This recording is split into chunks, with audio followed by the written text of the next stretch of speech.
नमस्कार, जय हिंद दोस्तों अगर आप भोजपुरी में किसी भी स्टार्स का फ़ैन हैं तो हमारे चैनल को सब्सक्राइब कर लो, क्योंकि मैं भोजपुरी को जोड़ने की बात करता हूं, ना कि तोड़ने की बात। दोस्तों मैं इस चैनल पे सारे स्टार्स का न्यूज़ लाता रहता हूं। तो चलिए दोस्तों, आज की वीडियो में मैं खेसारी लाल यादव जी के कारनामे के बारे में बता रहा हूँ। दोस्तों खेसारी लाल यादव जी का एक गाना है, जिस गाने का नाम है मुर्गुआ असली। दोस्तों इस गाने का राइटर हैं वही कृष्णा बेदर्दी जी और म्यूजिक दिया है आर्य शर्मा ने। दोस्तों इस गाने में खेसारी लाल यादव जी का और महिमा सिंह की खूबसूरत आवाज़ में ये गाना सुनने को मिलेगा। दोस्तों क्या लाजवाब गाना है, मज़ा आ गया दोस्तों इस गाने ने तो गर्दा कबाड़ दिया यार। वाह, सैल्यूट है खेसारी लाल यादव जी को और उनके फ़ैन को। वाह, दिल से धन्यवाद है।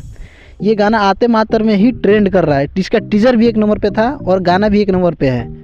वाह खेसारी लाल यादव, ऐसे नहीं कहते हैं ट्रेंडिंग स्टार। तो दोस्तों अगर आप सभी चाहते हैं कि खेसारी लाल यादव का गाना ऐसे ही ट्रेंड करता रहे और मैं खेसारी लाल यादव जी के लिए ऐसे न्यूज़ लाता रहूं, तो आप सभी वीडियो को लाइक करिए और मेरे चैनल को सब्सक्राइब करिए।